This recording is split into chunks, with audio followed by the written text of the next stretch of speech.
E é importante que a gente não fique também circulando muito, tá bom, amados?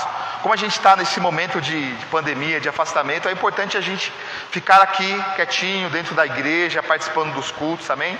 Então, nesse momento da palavra, eu queria que você agora desse total atenção à palavra de Deus, ficasse atento àquilo que Deus quer falar ao seu coração, ao meu coração, e que nós possamos ser abençoados por esta palavra. Hoje de manhã nós estivemos lá na nossa igreja do Ieda, e Deus me deu uma palavra lá, muito forte, que Deus falou ali. E eu estava conversando com Deus se eu deveria trazer essa mesma palavra para a igreja hoje à noite ou não. E conversando com o Senhor, eu ouvi o não de Deus, que ainda não é tempo de ministrar aquela palavra aqui.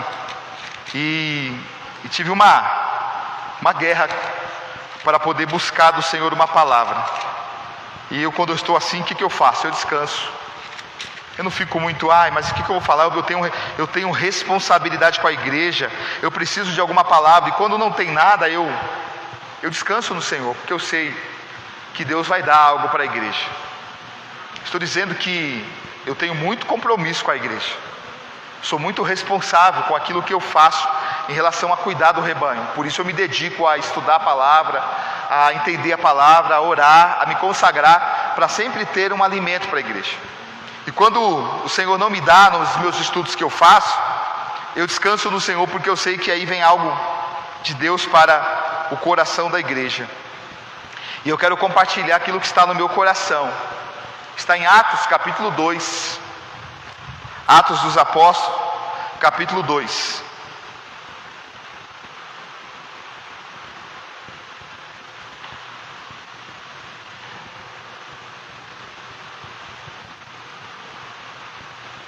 Hoje de manhã estamos ministrando no Ieda e o tema do aniversário da igreja é: eu e minha casa serviremos ao Senhor. Josué disse para aquele povo que estava se afastando de Deus, aquele povo que estava adorando outros deuses, estava se distanciando do Senhor. E Josué disse para aquele povo: escolha a quem vocês vão servir, porque eu e minha casa serviremos ao Senhor. Eu e minha casa serviremos ao Senhor. Por que Josué disse isso ao povo? Porque o povo não estava servindo ao Senhor. E é tão interessante que quando Josué fala isso, o povo diz assim: não, nós não vamos servir outros deuses, nós vamos servir a Deus. Porque na cabeça deles, eles estavam servindo a Deus. Mas não estavam, porque o líder identificou que eles estavam se voltando contra Deus. Eles não estavam buscando em oração, não estavam consagrando. Eles estavam se voltando para práticas pagãs. E por isso o líder trouxe aquele start, para que eles pudessem acordar e reconhecer que eles precisavam de verdade servir ao Senhor, honrar ao Senhor. E hoje eu quero trazer uma breve palavra de reflexão ao seu coração, no capítulo 2, a partir do versículo 38. Amém? Diz assim: Pedro respondeu: arrependam-se, e cada um de vocês sejam batizados em nome de Jesus Cristo, para perdão de seus pecados, e receberão o dom do Espírito Santo, pois a promessa é para vocês, para os seus filhos, e para todos os que estão longe, para todos quanto o Senhor, o nosso Deus, chamar. Com muitas outras palavras, os advertia e insistia com eles: salve-se desta geração corrompida. Os que aceitaram a mensagem foram batizados, e naquele dia houve um acréscimo de cerca de 3.000 pessoas. Eles se dedicavam ao ensino dos apóstolos e à comunhão, ao partir do pão e às orações. Todos estavam cheios de temor, e muitas maravilhas e sinais eram feitos pelos apóstolos. Os que criam mantinham-se unidos e tinham tudo em comum. Vendendo suas propriedades e bens, distribuíam a cada um conforme a sua necessidade. Todos os dias continuavam a reunir-se no pátio do templo, partiam pão em suas casas e juntos participavam das refeições, com alegria e sinceridade de coração, louvando a Deus e tendo a simpatia de todo o povo.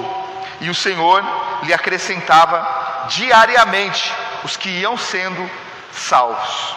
Eterno Deus e Pai, te louvamos por esta palavra que o Senhor nos dá nesta noite. Como é bom estar na tua casa, reunidos em teu nome, para te louvar, para te adorar, para te engrandecer. Pedimos que nesta noite o Senhor fale ao coração dos teus filhos, que possamos ser ministrados por esta palavra e o nome do Senhor possa ser glorificado neste lugar, em nome de Jesus. Amém. Graças a Deus. Logo após a última ceia, Jesus, reunido com os seus discípulos, ele partiu o pão, ele consagrou, ele repartiu de igual parte a todos, e depois ele se dirigiu a Pedro dizendo: Pedro, tu me amas?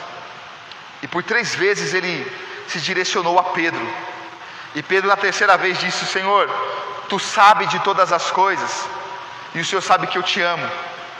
E o Senhor disse para Pedro: quando você se converter, apacenta as minhas ovelhas. Mais para frente nós vemos Jesus conversando com os discípulos e dizendo para eles: ficai em Jerusalém, até que do alto sejais revestidos de poder. No capítulo 1 de Atos, nós vemos Jesus ainda falando com os discípulos, dizendo que eles receberiam poder quando eles estivessem em Jerusalém, e eles seriam testemunhas, tanto em Jerusalém, em Samaria, e em todos os confins da terra. Então nós vemos que, após isso, o Senhor é ascendido ao céu, e os discípulos então, em Jerusalém, permanecem em oração e no ensino da palavra. E ali acontece a descida do Espírito Santo, da forma como foi profetizada pelo profeta Joel. O Espírito Santo vem sobre todos aqueles homens que estavam ali, e eles começam a falar em línguas, falando na língua nativa de cada um que estava ali. E eles começaram então a ser cheios do Espírito Santo de Deus, e a unção do Senhor veio sobre aqueles homens, e aquele povo achou que eles estavam embriagados. E aí Pedro se levanta e começa a pregar, dizendo que o que estava acontecendo não era embriaguez, mas era a promessa feita a Joel, e o Espírito Santo estava sendo derramado agora sobre o seu povo, e eles estavam sendo cheios do Espírito Santo. Pedro começa a pregar a palavra, a trazer um sermão ali, a ministrar a respeito do Messias, da vinda do Messias, a respeito do poder de Deus sobre o seu povo. E a partir dali, aqueles homens começam a receber a palavra e a ver Pedro como um líder, como alguém que tinha uma direção de Deus para trazer a palavra do Senhor. E esses homens então começam a perguntar o que eles tinham que fazer agora, diante daquilo que estava sendo ministrado, diante daquilo que Pedro estava falando. E Pedro então responde: arrependei-vos e sejam batizados para a remissão dos vossos pecados, e recebereis o dom do Espírito Santo. Então, a partir daí, a igreja começa a ser estabelecida através do ministério apostólico. A igreja começa a ser estabelecida. E como que a igreja começa a ser estabelecida? Através da pregação da palavra. E o que mais Pedro começa a dizer ali é sobre arrependimento. Sobre arrependimento e sobre conversão. Esses últimos dias eu tenho falado muito sobre isso, porque nós temos visto muitas pessoas se convencendo, menos se arrependendo, porque o arrependimento muda totalmente o curso da nossa vida. O arrependimento nos leva à conversão, e conversão é mudança de rota. Quantas pessoas que dizem que se arrependeram e continuam vivendo, caminhando pela mesma rota, a rota do pecado, o destino do pecado, das coisas carnais, das coisas mundanas. E nós precisamos atentar para aquilo que Pedro disse: arrependei-vos e sejam batizados. E para que servia este batismo? Para que através do batismo pudesses ter o testemunho de que eu já me arrependi, de que eu decidi servir ao Senhor e honrar ao Senhor. Hoje de manhã teve batismo de 7 pessoas lá no Ieda. A nossa irmã Helena esteve se batizando lá. Então, quando nós decidimos em se arrepender, se converter, se batizar e caminhar com o Senhor, nós temos que então decidir caminhar pelos princípios da palavra. E aí Pedro então começa a trazer algo importante para que eles pudessem viver debaixo da palavra do Senhor. Com muitas outras palavras os advertia e insistia com eles: salve-se desta geração corrompida. Ou seja, se afaste desta geração corrompida, se afaste do pecado.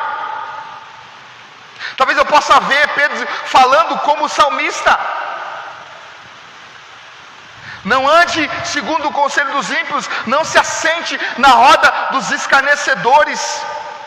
Nós precisamos, como igreja, tomar uma decisão a quem nós vamos servir, porque se de fato e verdade nós vamos servir ao Senhor, nós temos que nos afastar dessa geração corrompida.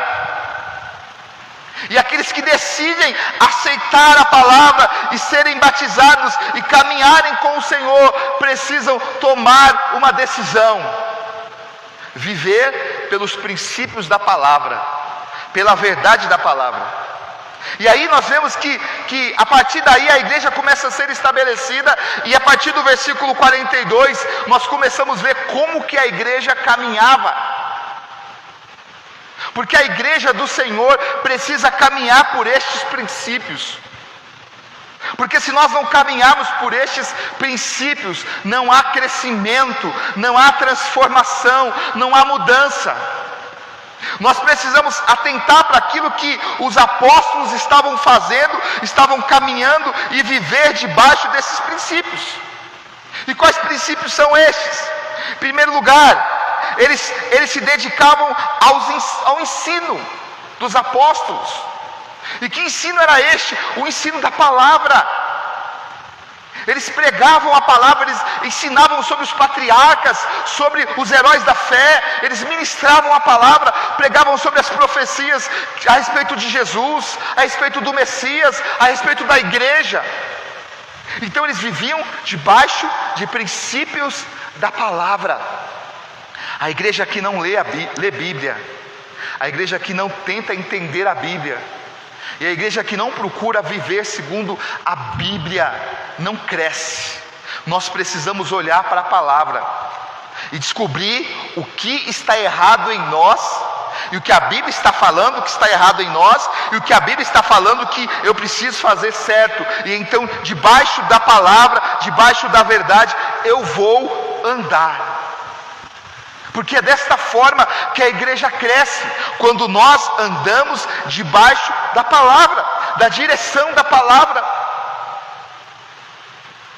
O pecado não pode mais fazer parte da sua vida, a mentira não pode mais fazer parte da sua vida, a falta de perdão, o ressentimento não pode fazer parte da sua vida. Nós precisamos abandonar estas coisas e viver debaixo dos princípios da palavra. Então, em primeiro lugar, irmãos, isso é de propósito, a igreja precisa viver pela palavra.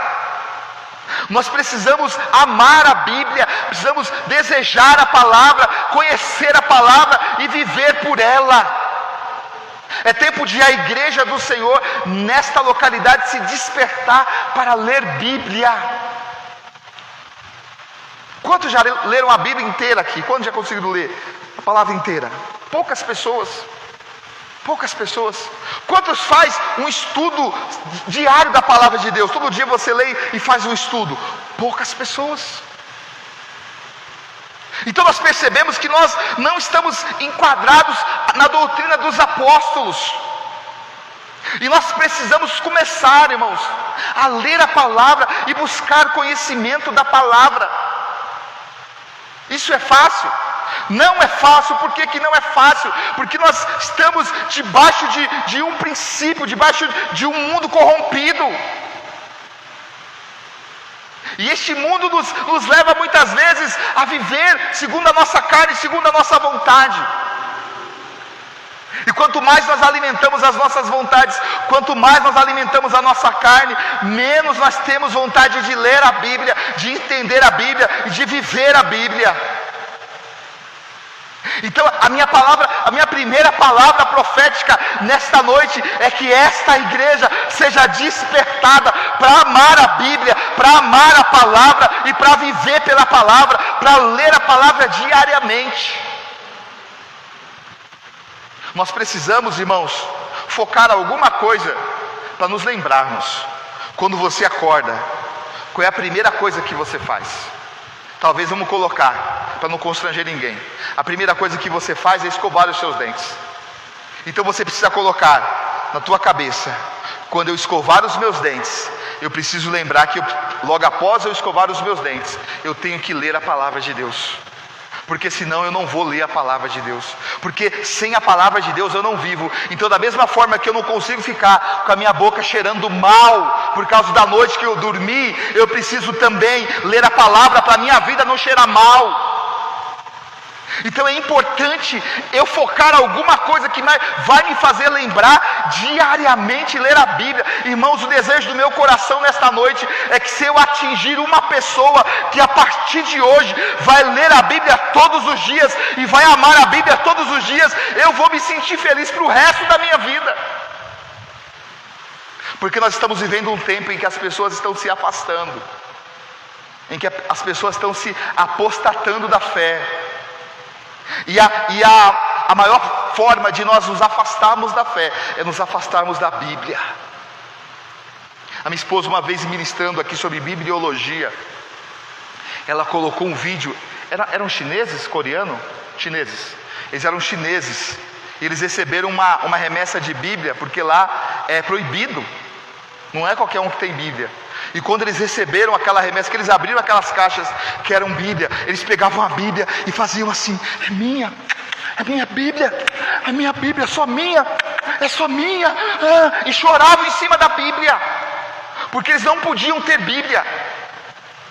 Irmãos, aqui na igreja, aqui, eu tenho guardado lá em cima um monte de Bíblia que esqueceram aqui, e as pessoas não querem nem saber.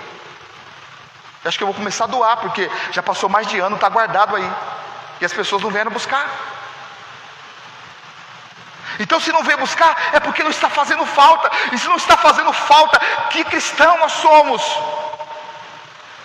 Hoje eu quero despertar você para esta verdade, porque nós estamos ainda brincando, achando que o céu não é verdade, que o inferno não é verdade. Mas eu quero dizer para você que tanto o céu quanto o inferno são verdade, e Jesus vai vir buscar a igreja. E como você vai estar no dia que Ele vier te buscar?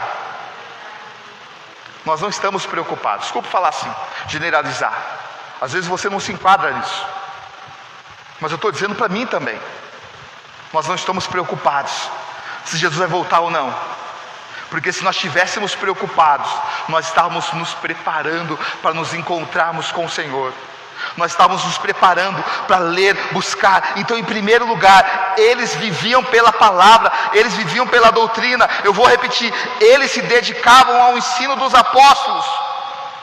Eles se dedicavam ao ensino dos apóstolos. A igreja toda se dedicava a estudar a palavra. Não, para que eu vou estudar? O pastor já estuda a palavra, ele já prega a palavra, e eu sou alimentado pela palavra do altar. É pouco, é muito pouco. Quando a Bíblia diz: conhecereis a verdade e a verdade vos libertará, é que nós precisamos ler diariamente para sermos libertos e transformados diariamente pela palavra. Porque a palavra nos transforma, a palavra nos levanta, nos dá destino, e nós precisamos estudar a palavra. Em segundo lugar, eles viviam em comunhão. Viver em comunhão com pessoas que pensam como eu é fácil. O difícil é viver em comunhão com pessoas que pensam diferente de mim. Difícil é ter comunhão com pessoas que não gostam de mim, e eu tenho certeza, eu sei que ela não gosta de mim. Então, se ela não gosta de mim, eu também não gosto dela.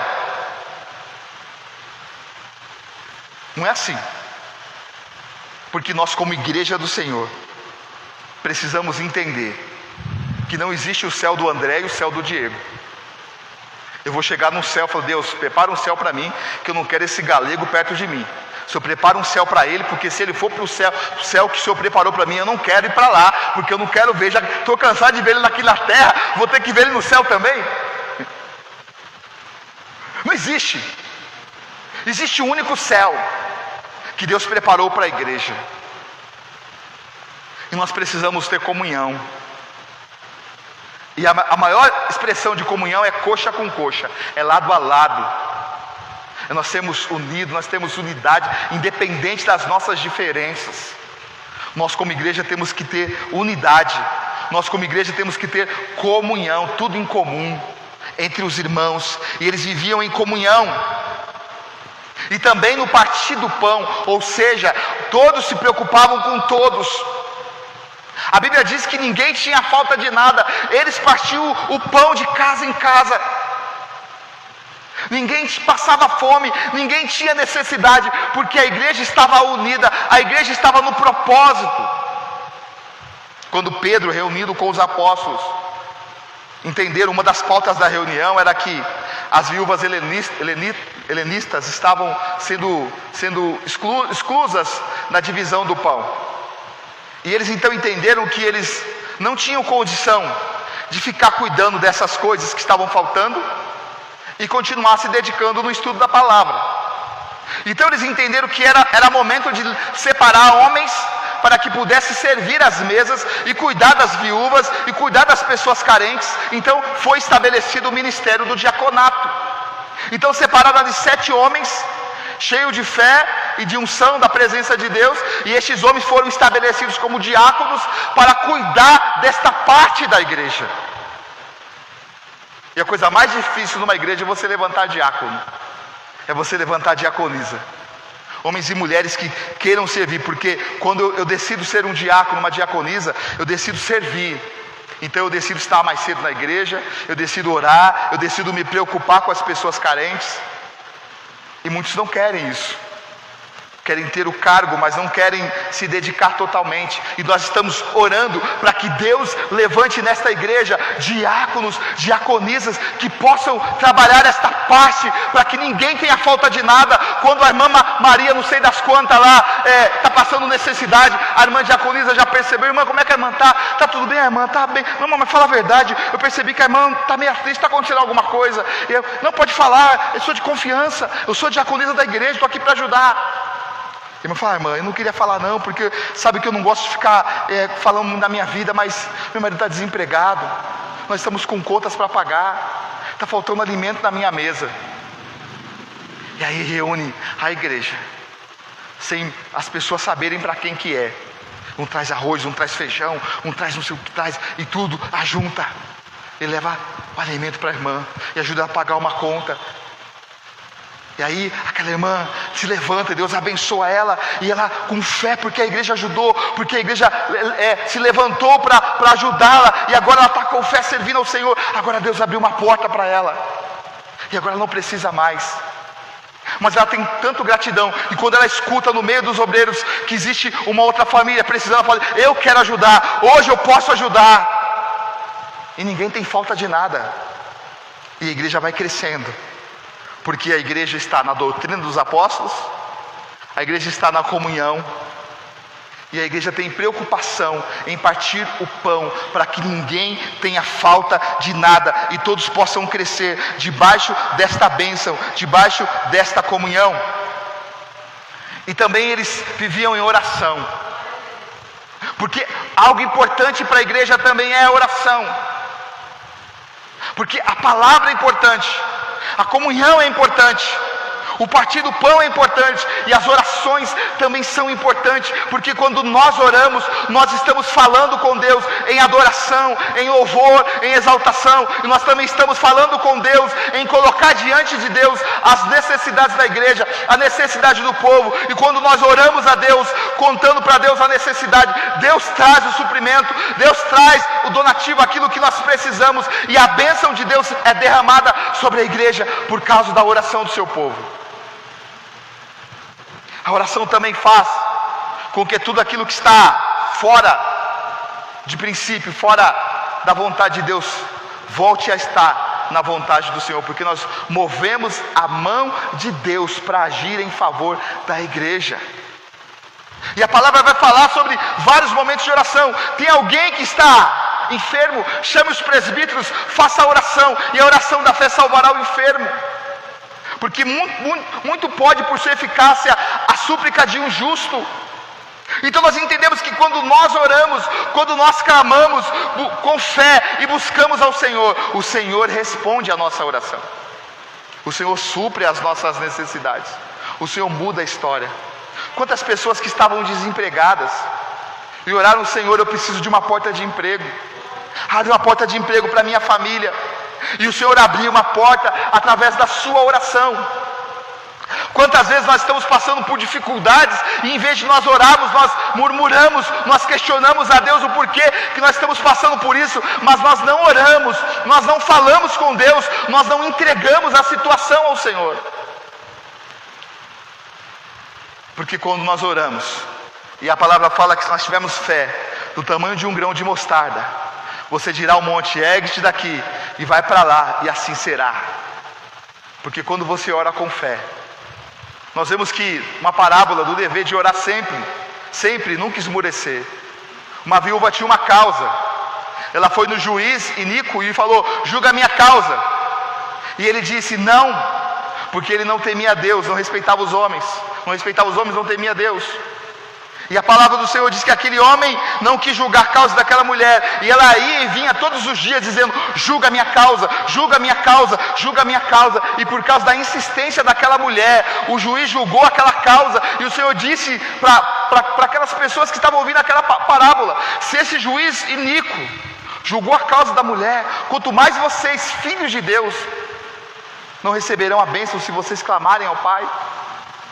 Então, quando a igreja do Senhor ora, o Senhor realiza milagres. Quando a igreja do Senhor ora, a salvação, a restauração, a transformação. E nós precisamos buscar isso para que a igreja do Senhor cresça debaixo dos princípios, debaixo da presença do Senhor.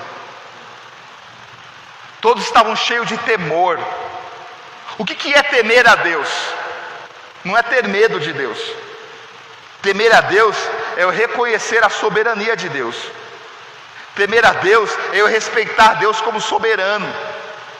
Temer a Deus é eu me posicionar diante de Deus da forma que Ele é. Se Ele é santo, eu preciso me santificar para entrar na presença de Deus. Eu não posso entrar na presença de Deus de qualquer maneira. Eu preciso me santificar de dentro para fora e entrar na presença do Senhor. Isso é temer a Deus, é reconhecer que Ele é soberano, Ele é Senhor, Ele é digno de louvor, Ele é digno de exaltação, Ele é digno de que eu venha abrir mão da minha vontade, venha abrir mão da minha carne para servi-lo, porque Ele é digno.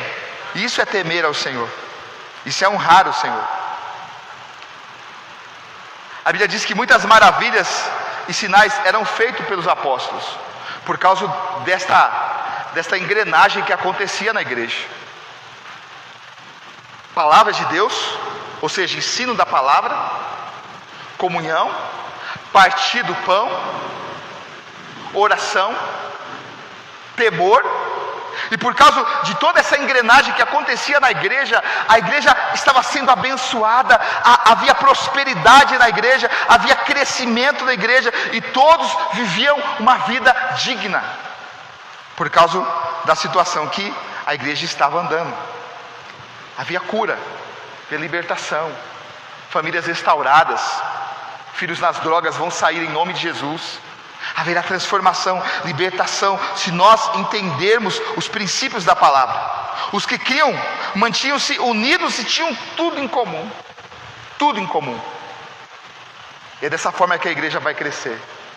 Quando nós deixarmos as nossas diferenças, quando nós nos perdoarmos mutualmente, quando nós nos unirmos pela mesma causa, a causa do Evangelho, haverá crescimento, haverá multiplicação, famílias serão restauradas, e nós precisamos continuar adorando, louvando a Deus e caindo na graça do Senhor.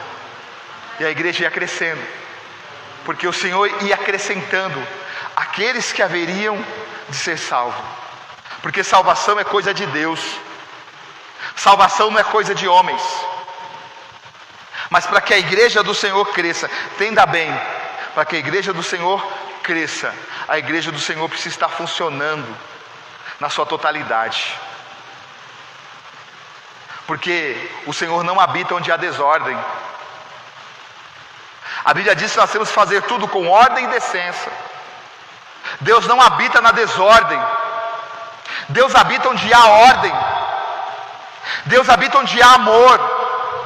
Deus habita onde há comunhão. Deus habita onde há honra. Porque onde há desonra, Deus não habita. Porque a igreja, elas viviam na doutrina dos apóstolos. Por quê? Porque os apóstolos eram os líderes da igreja. E eram aqueles que eram usados por Deus para trazer a palavra. Então eles estavam debaixo de um mover apostólico. Debaixo de um mover apostólico. E quando nós não andamos debaixo deste mover, debaixo da liderança que Deus constituiu, nós estamos fora do princípio. Deus levantou um pastor, Deus levantou uma liderança, e é debaixo deste pastorado, é debaixo dessa liderança que a igreja vai crescer, porque é desse altar que saem as diretrizes, é desse altar que saem os princípios da palavra. E quando nós obedecemos a liderança, quando nós obedecemos a palavra que sai do altar, nós estamos andando debaixo de honra, estamos andando debaixo de princípios, estamos andando debaixo de comunhão, e a igreja do Senhor cresce, e o nome do Senhor é glorificado. Então é tempo de nós andarmos em unidade, é tempo de nós nos unirmos para que a igreja do Senhor cresça, louvando a Deus e tendo a simpatia de todo o povo. E o Senhor lhe acrescentava diariamente os que iam sendo salvos.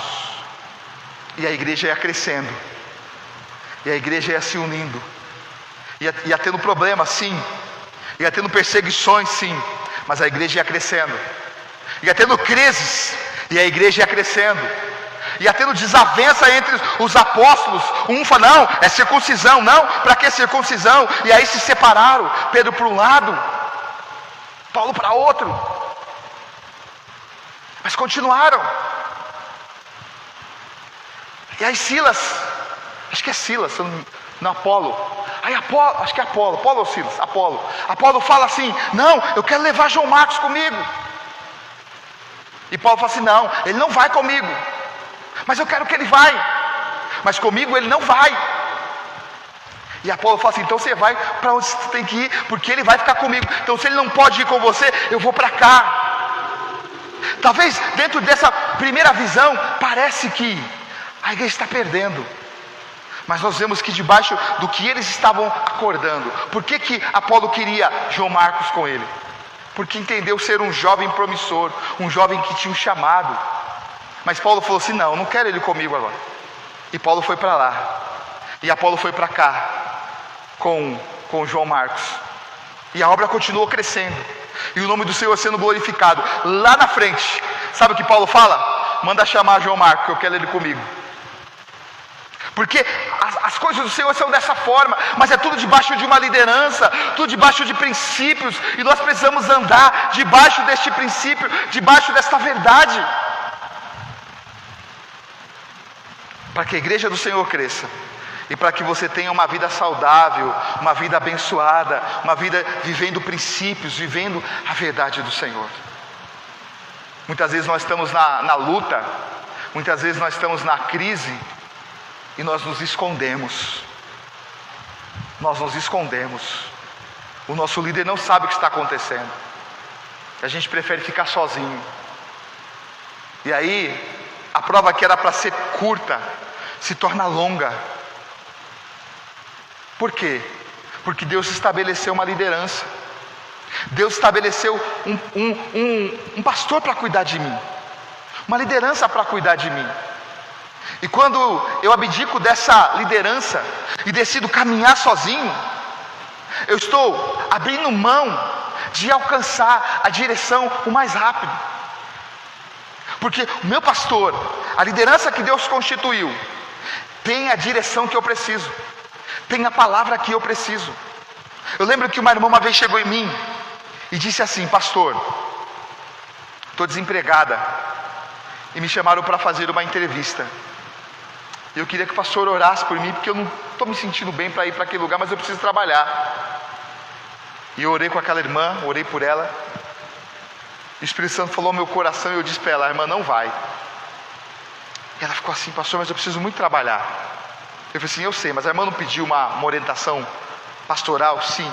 A orientação é: não vai. Deus abriu uma outra porta para a irmã, porque eu senti na oração que não era para ela ir. Na mesma semana, uma outra empresa com um cargo melhor, com um salário melhor, chamou ela para fazer uma entrevista. E até hoje ela trabalha nessa empresa. Ela não congrega mais conosco, mas até hoje ela está lá, trabalhando nessa empresa e cuidando da sua família com esse salário. Porque ela não tomou decisão sozinha. Ela não se sentiu autossuficiente. Mas ela entendeu que ela precisava de uma direção, que ela precisava de uma palavra, que ela precisava de uma direção profética para a sua vida. E quando aquela palavra foi dada e ela entendeu e tomou aquela decisão, o Senhor abençoou. Eu lembro que uma vez de manhã aqui, eu trouxe uma palavra no cafezinho. Nós estávamos bem no meio da pandemia, a igreja fechada, e eu trouxe uma palavra. E dentro da palavra eu falava sobre os gigantes da pandemia. Aí eu falei de crise, eu falei de enfermidade, eu falei de várias, falei de crise financeira, crise no casamento. E quando eu falei da crise financeira, eu lembro que eu falei assim: talvez você tenha um carro que você comprou, e você está com prestações deste carro, e você não está conseguindo pagar, porque você não está recebendo o teu salário completo, e você está pensando em entregar este carro. Eu quero dizer para você: não entregue este carro, porque Deus vai abrir uma porta e vai te conceder vitória diante do que você está passando. Eu lembro que a Leninha e o Diego estavam trabalhando, eles não assistiram aquela pregação de manhã na live.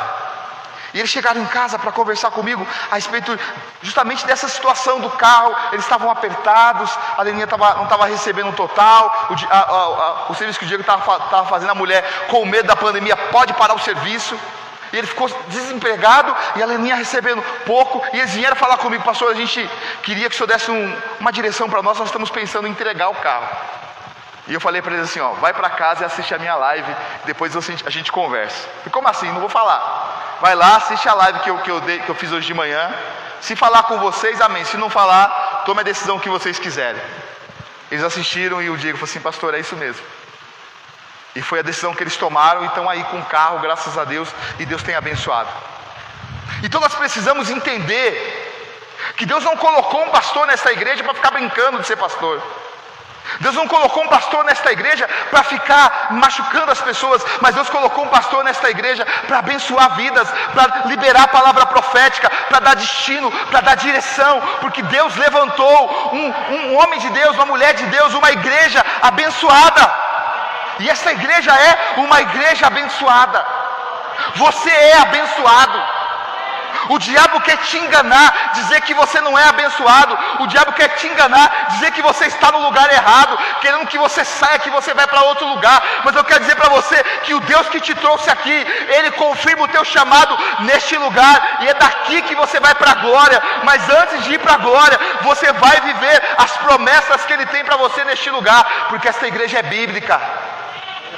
Porque esta igreja é bíblica, ela vive por princípios, ela vive pela verdade, e nós não negociamos princípios, nós não negociamos a verdade, e nós vamos continuar vivendo debaixo de princípios, debaixo de ordem, porque as coisas de Deus é com ordem e decência.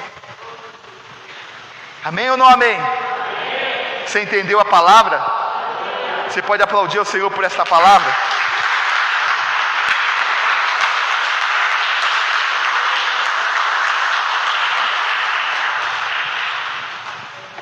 Quero que você fique de pé. Quero fazer uma oração por você que é igreja, e por você que decidiu hoje viver como igreja, mas viver no modelo da igreja apostólica, viver no modelo desta igreja apostólica, desta visão apostólica. Eu vou ler a Bíblia todo dia. Todo dia eu vou ter o meu devocional diário, oração, palavra, louvor, todos os dias. Eu vou me preocupar com as coisas do reino. Eu vou me dedicar mais a pregar a palavra e a cuidar das pessoas que precisam. Eu quero dizer que se hoje você tomar essa decisão, você vai começar a ser transformado a partir de hoje. E você vai ter uma sede de Deus que você nunca teve. Você vai ter um desejo de conhecer a Deus que você nunca teve. Você vai querer caminhar com Deus de uma forma que você nunca caminhou. Porque Deus hoje está te levantando. Você crê nisso? Deus está te levantando. Talvez você estava desanimado. Talvez você estava dizendo assim: está acabando o ano e a partir de 2021 eu não sei o que vai ser de mim, mas eu não quero mais viver na igreja, eu não quero mais servir a Deus porque não adiantou nada, eu vou ficar em casa, eu vou continuar lendo a Bíblia, eu vou continuar orando, vou continuar ouvindo louvor, mas dentro da minha casa, não vou mais para a igreja. Sabe quem soprou isso aí no teu ouvido? O diabo. Sabe por quê? O diabo sabe como você é especial e como você tem um chamado de Deus. Você tem um chamado de Deus. Você tem um chamado de Deus. O diabo quer te enganar, dizendo que você não presta, dizendo que você não tem valor. Mas Deus diz para você hoje: você é minha joia preciosa. Você tem valor. Deus diz isso para você hoje. Então se posicione, porque Deus quer usar você. Deus quer usar você. O diabo lançou o laço, você caiu. O diabo lançou os pratos e você comeu. Depois ele te abandonou na rua da amargura. Ele continua só te julgando, só apontando o dedo para você. Mas Deus diz para você hoje, através da palavra, que você faz parte da igreja, que você faz parte desta igreja, da igreja do Senhor. Você não é qualquer um, você é filho. E como filho, você é herdeiro, você tem direito da casa do Pai, de abrir a geladeira, de comer o que está no forno. Você tem direito, porque essa é a casa do Pai. Feche os seus olhos. Eterno Deus e Pai, coloco diante do Senhor a tua igreja nesta noite. A tua palavra veio de encontro à nossa necessidade. O Senhor falou conosco. O Senhor ministrou sobre as nossas vidas o teu querer, a tua vontade. A tua palavra veio de encontro àquilo que nós precisávamos ouvir. E hoje o meu pedido como pastor deste rebanho, na qual o Senhor escolheu para cuidar do teu rebanho, porque este rebanho não é meu, esta igreja não é minha, estas ovelhas não são minhas, estas ovelhas são tuas, Senhor. E o Senhor me deu esta responsabilidade de cuidar do seu rebanho. O desejo do meu coração é que esta igreja viva estes princípios de Atos, vivam na comunhão do partir do pão, vivam na doutrina dos apóstolos, vivam, Senhor, debaixo do princípio da tua palavra. Então eu oro para que o Senhor levante uma igreja santa, uma igreja ungida, uma igreja abençoada, uma igreja que cresce debaixo da palavra e debaixo do evangelho.